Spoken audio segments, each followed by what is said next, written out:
I'm your host, Tim Wood. Welcome to The Natural You, where we explore how to better connect with nature, both in us and around us.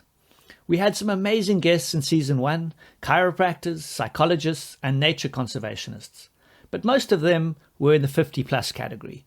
Age can bring experience, but youth brings enthusiasm and new ideas. So I've decided to kick off season 2 with some youthful energy and have invited my niece Robyn to join us. Besides the family connection, the reason I asked her is because she's intelligent, curious, and articulate, and I feel she has a deep connection with animals and nature. She is currently in her 4th year at Veterinary School, the prestigious Honest to Put program at Pretoria University in South Africa. Listen up to hear about her eco-school childhood, why finding balance is so important to her, and how she guarantees herself time outdoors every day. Hi, everybody. Today is a special guest. It's the launch of season 2, and our first guest for season 2 is my niece, Robyn Helmbold. As you heard from the intro, she's a veterinary science student, and I thought she'd have some really interesting insights for herself and as a vet student, but also as a generational aspect, because most of our guests have been of the older variety, and I thought bringing some youth and enthusiasm would bring something new to the natural you. So welcome, Robyn. Cool, thanks for having me. Absolute pleasure. You had, in my opinion, a fairly unique upbringing in a small coastal village in South Africa, and I know your mom and dad were instrumental in setting up, because there were so few kids in the area, setting up an eco school. Could you tell us how that influenced your early years and your way of thinking, and how that perhaps different to some of the people who went to, let's say, call more regular schools? Well, it's quite interesting for me to see now. So I'm studying at university. I'm in my 4th year now, and I've got some pretty close friends. And it's been quite interesting to see how now it really shows how our upbringings were very different. Like you said, I went to an eco school, and we were, as far as I remember, we were the first year, or the oldest year of the school, because our parents started it together.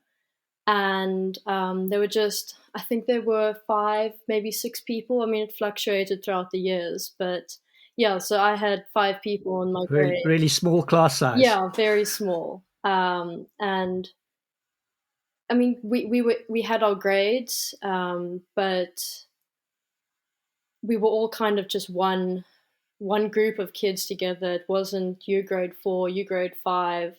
We were all just friends together. So different age groups. Yeah. So it was an eco school. We did lots of things in nature.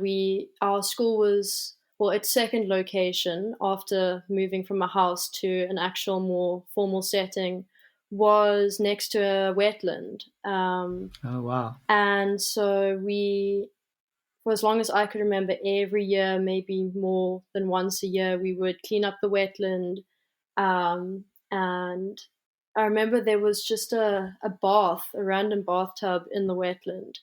And we weren't too sure whether to take it out or leave it, because there was actually a whole new habitat growing inside that bath. I can't remember what we actually did with it, but yeah, so we would clean up the wetland, take all the rubbish out, and then remove any alien plants. So we would do that because, it was on our doorstep. We did beach cleanups all the time. So we were outdoors a lot. The only times we were indoors was actually for class.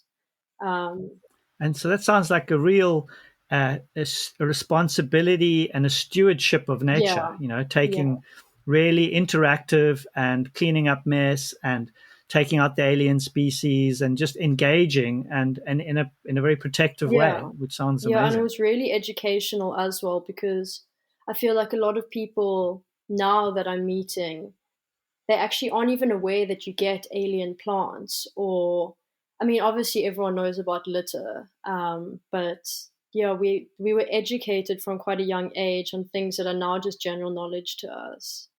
And so you're finding people just aren't aware. It's just not on their radar. They're just not Yeah, having alien species overrun natural ones is it's not even something they think about. yeah, literally just not at all. It just doesn't cross their mind. I mean, obviously some people know about it.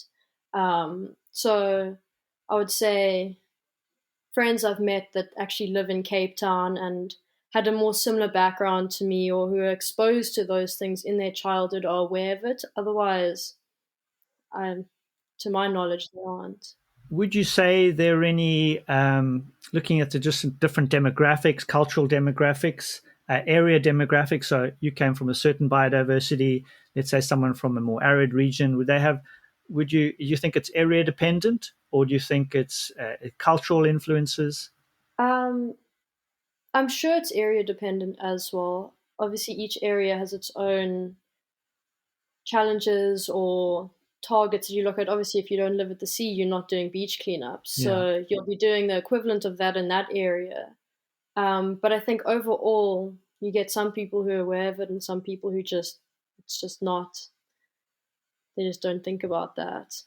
They just want, I think it's based on upbringing, really, and what the parents expect. So that's a key. So for the parents listening, if you want your kids to be um, have an appreciation for nature, you really need to be engaging with them from a very young age to make that Yeah, second nature. I remember we were brought up like that, your mom and I, and I still to this day can't walk down a nature path without picking up some litter and cursing some fool for yeah, dropping it there.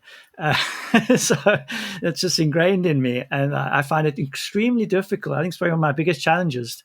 Just yesterday, we were out paddling on the river, and someone had just dropped a couple of beer cans right there, and I was just like, someone has intentionally left these things here without even a mm, second thought.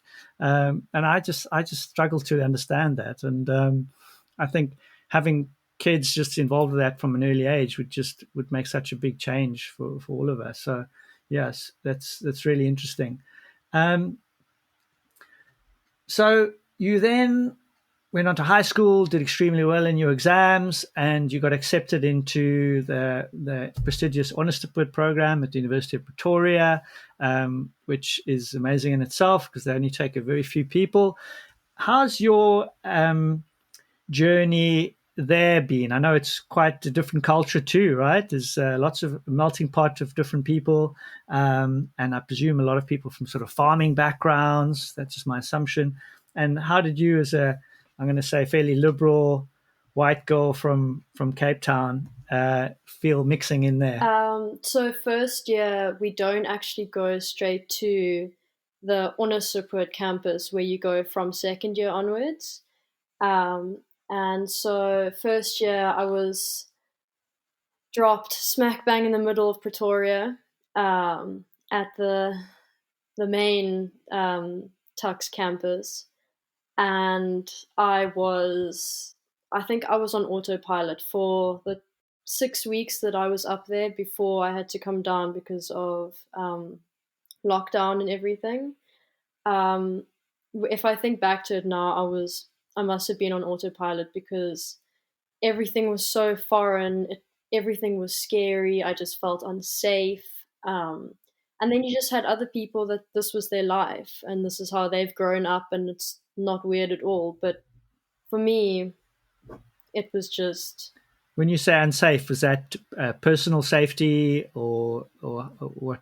um, from people, roads, cars, highways. Everything is just big and Just a big city. yeah, Yeah. From sort of country girl to yeah, big city. So yeah. just a system overload, just sense overload. Completely. And I think one thing I lacked there was for the entire 6 weeks, I didn't leave that area. I had like I don't even, it wasn't even a 5 kilometer radius that I stayed within. I didn't have any nature.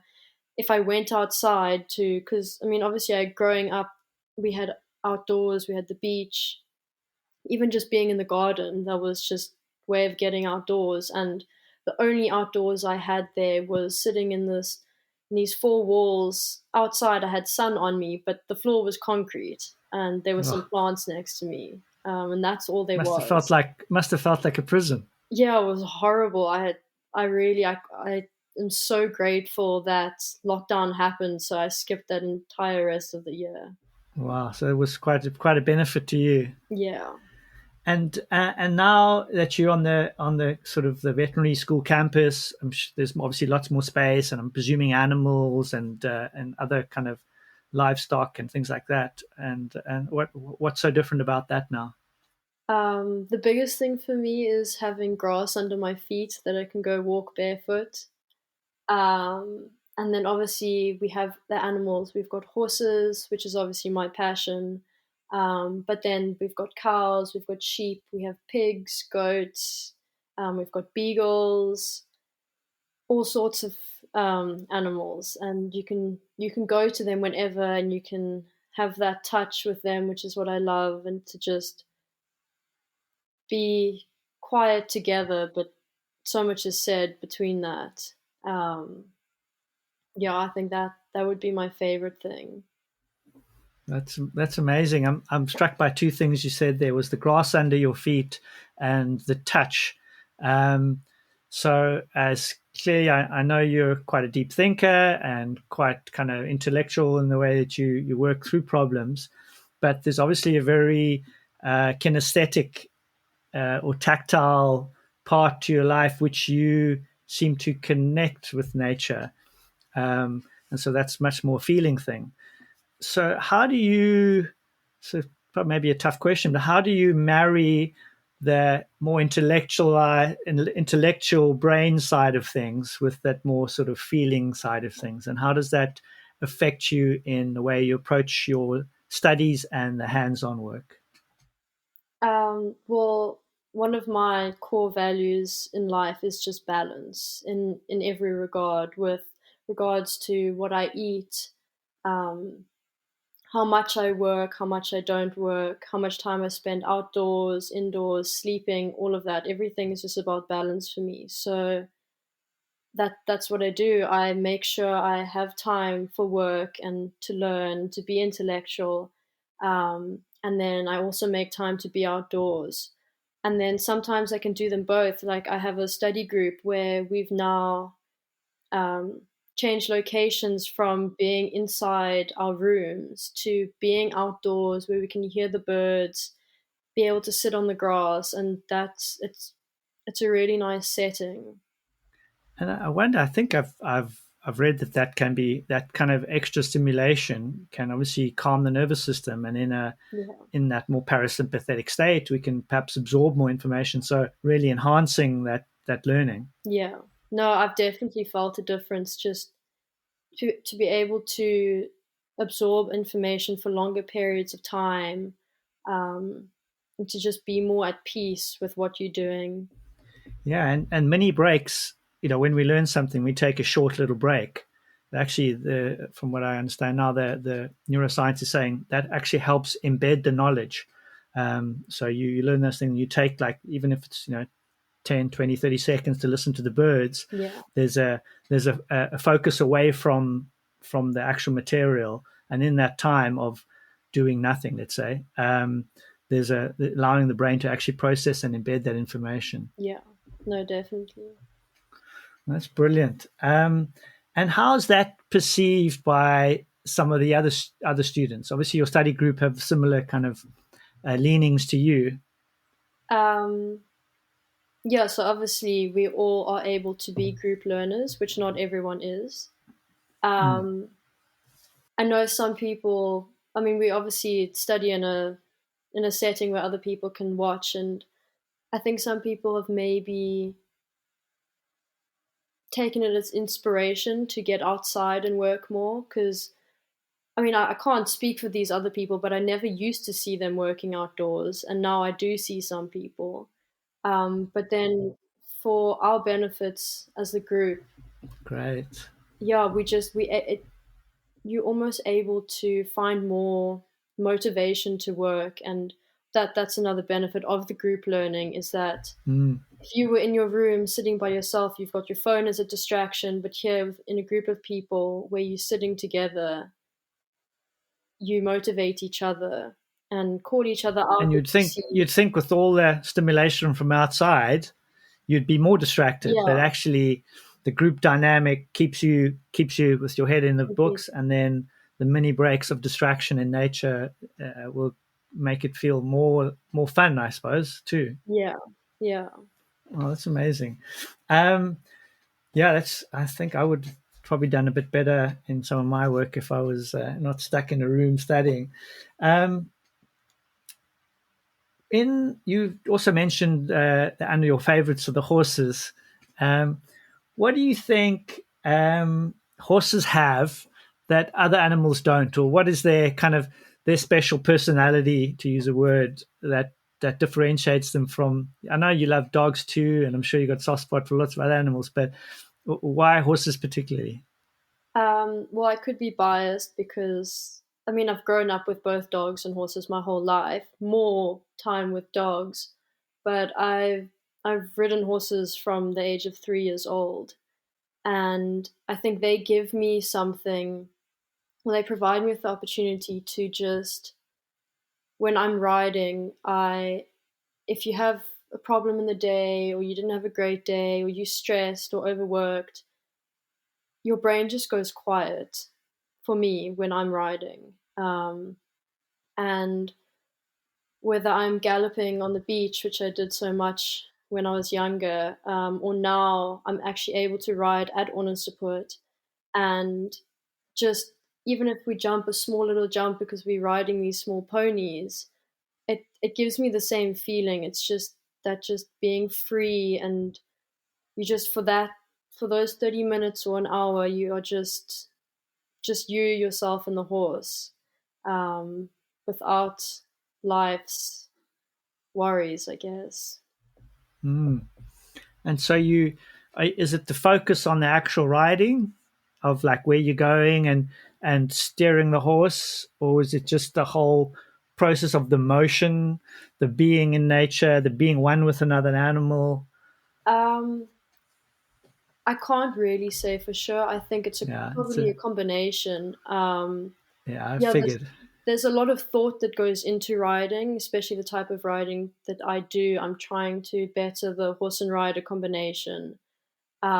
But I think sometimes if I weren't thinking too hard about the work that I'm doing with the horse and I was just out for when I used to go for out rides, um, that I think is the motion of what you're doing. Just having when you're galloping, just having the wind rushing past you, and on like a cold morning, just all your extremities just get all icy cold. I think that is more so the motion. Mm, mm, mm. Fantastic, beautiful. Um, I've read some things about horses and particularly young girls and how empowering that is to have a large animal that you develop a bond and that you can work with. And so even though this animal is so much bigger and larger than you even perhaps as a petite girl can, and I'm going to use the word quite broadly, master that animal and to work with it. And that, according to these kind of empowerment authors, were saying that was super helpful, particularly for young girls. Would you Um, echo that? yeah, I would definitely say so. I feel as a girl or woman in this world, I can definitely see the gender issues that come to play. Especially, I find it more so now that I'm studying, being in a different area where upbringings have been different. Mm. Um, you're seen a lot more as inferior to males, So and there's a real so the veterinary environment is very male dominated, or I think it is and has been, but there is a move going towards equality. it is very prominent, and we're all trying. It's more so about changing. I mean, the if you look at the demographics or the percentages of men to women in studying, I would say it's probably 60% women in the field right now. And So they're trying to redress that imbalance. yeah, but it's more so changing the ideas of clients.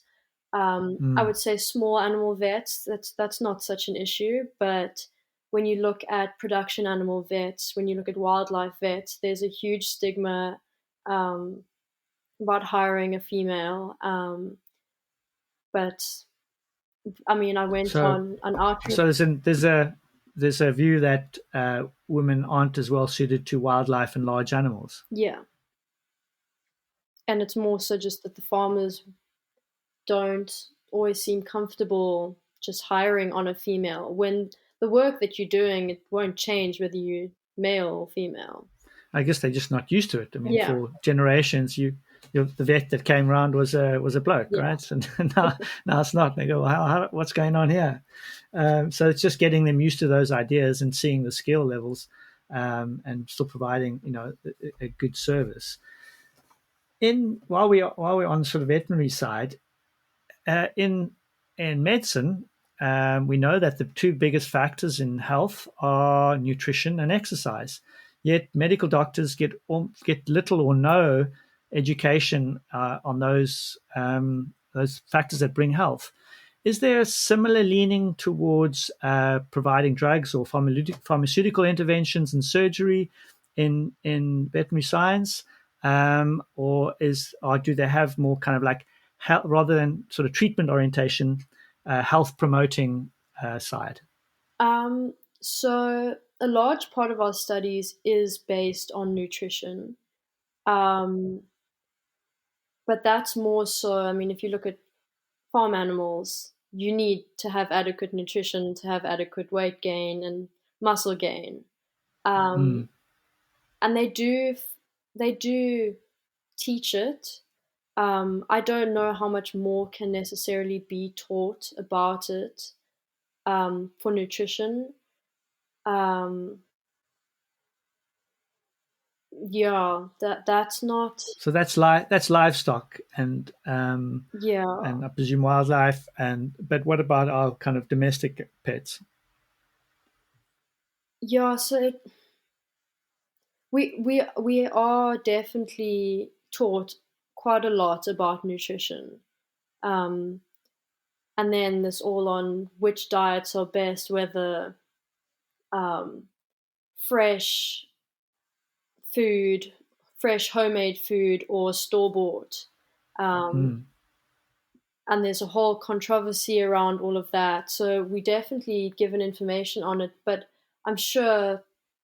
I mean, like we know how much there is with humans. I'm sure there's a lot more that can go into animal nutrition, but just I don't think that much research has gone into it. Yeah, yeah. And on the side of kind of interventions, so let's say from pharmaceutical interventions, are you taught any natural substitutes or options, or is it very much this is obviously that's I mean it's pharmaceuticals are a huge industry in both in humans and animals. Do you find there are options? Let's say there's some inflammatory condition. Are there some things that animals could take naturally or would take naturally in the wild that we could give them, or is it just like, okay, they need this injection? Um, well, I know for a fact that there would be natural alternatives, but no, that's not. It's not pushed at all. We had a module, I think last year, where it just basically told us holistic medicine is out there, like homeopathy roots are out there, but we weren't told what we could use. And I mean, we covered pharmacology last year, and I there were no natural alternatives taught. So they're saying there is this other side. We're just not going to do any of Yeah. that. Yeah. If you want more information, go and look on that yourself. And I strongly support the holistic alternative medicine. I mean, we grew up with a very holistic upbringing. I've gone to homeopaths myself. I do believe in it, and I do believe there's a place for it. Like I believe there is a place for Western medicine, but it's too strongly pushed. Um, So it's kind of not enough balance there. yeah, not at all. I think the only thing we've been told in terms of surgery and wound care is that you can use honey, and that's about the only thing that they use and trust. But otherwise, nothing But you still else. haven't seen anyone actually use it. No, no, I haven't. Yeah, yeah. No, it's just interesting because I just wondered what the parallels were, from sort of human medical model to the animal and veterinary model. So seems like it's sort of similar kind of pathways there. Yeah. Very interesting. Um, so what do you think our biggest challenges are that we face, particularly, I'm going to say your generation, a younger generation, those who now are in their late teens, mid early 20s, let's say. What do you think their relationship is like with nature? Is that something that is obviously there's climate change agendas and things like that, or do you find that's a big issue in your kind of generation? Obviously, I'm asking you to speak for your whole generation, but Yeah. you'll have a better finger on the pulse than I would. What are your senses around that? Um, well, I'm honestly quite shocked that they aren't, certainly not in the areas I'm in with the people I interact with. They really, I'm very shocked at how little people actually seem to give thought to it. Um, Obviously, the people I'm studying with, they are studying to be vets and they love animals. And so there are few that feel strongly about nature and conserving it and climate change and all those things, but really not as many as I expected. And do you think that's different from what you see in the general population, or roughly the same? I mean, obviously, social media is a big player in Mm. our lives, especially I feel my generation. We have so much exposure to people across the world, and I feel like there are more people around the world that do give thought to it. Mm. Um, but it's almost like a trend. The trend doesn't seem to be at the moment that I'm exposed to be that much like care into. So it's just sort of fashionable rather Yeah, than deep rooted. yeah. I mean, even small things like, I mean, I grew up going to an eco school and we recycled. Mm. And so I get up to my res and I have a little recycle bin going in my room. And the first time I wanted to go throw it away, I was like, okay, do we have recycle bins here? And I found that we actually do, but no one knows about it. It doesn't get pushed. I keep trying to encourage all my friends to recycle, and it's just that's just such a basic thing. It's not difficult to do, and yet people just don't do it. So this is lack of, and do you think that they're just not aware, or just not interested, or if you think if you were made aware, they would be interested? Well, I mean, I've made people aware, and they don't seem to change their Okay, ways. so So it's not if a it doesn't bottom impact up or them, top down. It's just an apathy around that. yeah, it's almost just lazy. Wow, wow. That's a bit sad. Yeah, But no, it is I think very. that's a reality, right? The reality is that it's just easier to dump stuff in one thing and not think about that. Um, so you touched on different groups and technology and trends and social media. Is there? I kind of think of technology as often taking us out of nature and away from that. Do you think there's a way that we could use that in a better way to help people reconnect with nature or connect with nature? Well, again, if you started a trend on, if some bigwig that has a lot of exposure, if they started a trend somehow, be it could even be a challenge on proving how much time you spent outdoors, or Mm. doing anything in nature, I think that could encourage it. And maybe if it went on for a long enough time, people would actually feel the benefits and then want to continue to implement it. So you need some Um, sort of influencer to drive that, or become like a popular trend, and let some of that take hold. yeah, I think so. I haven't given that much thought to it, but that's just the first thing that pops into my And mind. do you think that's pretty? If you think of Instagram or other platforms, do you think that has those social trends are popular in the younger generations, and can catch on, and those fashions or trends can be catchy? I think it could catch on if done in the right way. Mm. Um, I think if people speak about the benefits as well, because everyone wants to know how they can better their life, how they can live better, how they can feel better. If it solves depression, then they're going to want to do it because so many people suffer from it.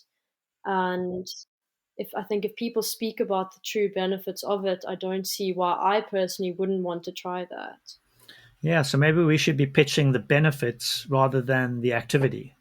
We're going to go, Yeah, hey, you got depression, get your ass into nature. yeah, Um, you know, exactly like what rather than people saying say get your before. ass into nature and then you'll feel better. Yeah. Maybe we should pitch it that way a little bit. Um, so before we went on air, you were telling me about a challenge that you were starting, and it sounded really interesting. Can you tell me a bit more about your nature challenge? Yeah, so shortly into the new year, I came across on Instagram a challenge called just 1,000 hours outdoors, and it's pretty much what it says it is. So I've got an app now that I can log it in, Oh, but this is the actual just app for it. well, I got an app that you can log hours to do Okay, anything with, and I think there is an app linked to it, but I think you had to pay or something. So I just got free an one. alternative version. But you just log the amount of hours that you spent outside, whether it was sitting on the grass or sitting on the balcony, but you had sun on you, or just you can kind of take it however you want and adapt it to your own lifestyle, but just either the like earth under your feet or the sky above your head, just having that and just feeling the benefits of it. And I mean, it's April now, I'm 4 months in, and I crave it every day. Wow, so it's um, become so those that starting off just logging it as a thing to do has now become a part of your life. And so yeah, that's kind of 3 to 4 hours a day. So 1,000 hours per year outdoors. I think it's fantastic. I'm definitely gonna see if I can find that hashtag, and I'll put it in the show notes at the bottom of this episode. And if you can give me the app that you're using, and we'll find a yeah, paid one as well. And if we can help people do that, well, how cool would that be? That would be yeah, amazing. Yeah, that's 1,000 hours outdoors. I probably get close to that. I'm not sure. I'll have to start logging. yeah. No, it's And, really interesting. and do you log just the time, or do you log how you feel, or the effects of that, or is it just um well, I mean, you can do that if you want. I'm just logging the time. um yeah, so I like to, at the start of my day, I like to just to help set my circadian rhythm. I like to get some as soon as I can in the morning. Obviously, it's not the same every day, but to just get 10 minutes of sunshine, hmm or to just sit outside for 10 minutes. So I typically do that on my way back from the gym before I go and get ready for the day. And I sometimes I'll have a phone call, sometimes I'll sit quietly, and then I've already started off the day well. It's like making your bed in the morning. If you've got that ticked off, then you're going to want that for the rest of the day. Yeah, and the I mean the neuroscience around that 10 to 20 minutes of early morning sun, looking not into the sun but towards the sun, Yeah. helps reset that circadian rhythm and set you up energetically for the day. And that's I know Yeah. Andrew Huberman keeps talking about that. So if you want to find out more about that, listen to Ada Huberman's podcast. But that's, so you start off with that and set your circadian rhythm, and so that's your start of your nature time, and then you Yeah. log that 10 or 20 minutes, and then when do you your next two bits? So I mean, when I'm up at university now, I so it's like a 10-minute walk from res to campus. So that's 10 minutes down, and then that's another 10 minutes back up. And then when we have tea breaks or lunch breaks, we'll sit outside in the grass. So that's some more time to log. If we'll study in the afternoon, that's a couple hours to log. Wonderful. When I go riding, More. that's more And outdoors. do you share these with your friends? Is it a bit of, do you kind of support each other or say, hey, you've slacked off last weekend? Or is there kind of a group, or is it just your own thing? My friends are aware that I do it, and so they're like, "Oh, you're getting your outdoor time." So I think they're aware of it, and I mean they're pretty much doing it with me. We spend most of our time together. Um, So you're the mama logging the group, yeah, yeah, whether they like it or not. yeah, Good. I wonder, and you could probably put in a little bit of kind of journaling in with that. If mm, those sort of times when you're outside, you could probably use some of that for reflection or journaling time, yeah, which a lot of people find beneficial. yeah, definitely. That's brilliant, man. I really think that's a great idea. And so you just take we could start right now. When whoever's listening to this, you could look for the app, log some hours, and see how you can fit it all in, because we know the benefits are there. Both Yeah, the mental, emotional, physical benefits are patent, and we just need to make space for that. And you just saying, oh, I did my 10-minute walk in nature, and you've already done that, and it's just yeah, bringing it into our awareness again. yeah, And when you get to the end of the day and you go, crumbs, I've only had like 10 minutes the whole day. I know it's getting dark, but maybe I should go for a little stroll in the evening yeah, while it's getting dusk. yeah. And you don't even have to. For me, the biggest thing I noticed was I don't need to make. I don't have time in my day to add an extra 3 hours outdoors. I just need to move my activities that I do to outdoors. Ah, brilliant. And so, I mean, I spend most of my day studying, so I just move the studying outside. Move your activity. I love that. I think I'm gonna capitalize that on the show notes. Very good. There's your bit of wisdom for us coming through. Is you don't have time to make extra time for it, but you can put it into your day, and I think that's so important. And just being outside has all those beneficial things that we touched on. And if we want people to connect to the nature outside of themselves and the nature inside of themselves, they've got to be in it. Very difficult to do when you're not. So that's a real pearl there. Thank you, Robyn. Um, while we move towards the end of the show, I want to ask you, what, in your opinion, is something that is considered normal, in italics, but that is not healthy or congruent with natural health? What's something perhaps you or your friends would engage with as a normal activity? So for some of my friends, it might be, oh, having a glass of wine every night is totally normal, or half one. And we know Yeah. that certainly might be normal, but it's definitely not healthy. What is there anything that when I say those words grab you? Um, so I don't personally do it because I know how it doesn't benefit myself, but for me, especially being living with students, is just how quickly when you're running out of time in your day, people will drop their hours of sleep. Mm, I do not thrive on anything less than 7.5 hours. So I get my 7.5, 8 hours almost every night. And I believe that's why I'm able to function and to just get through my studies. I just see people pulling all nighters, getting 2 hours of sleep, and I can literally see the effects it has on them. so the natural state is, it has to have good duration and quality of sleep. Yeah, And so, I know for myself, if I've had a little bit of alcohol, my sleep deteriorates. I can get 9 hours and still wake up feeling there. Yeah. So attending to your sleep is something. So people will cut corners on sleep to in an effort to try and get some more knowledge in their heads. Yeah. But in the end, it doesn't pay back.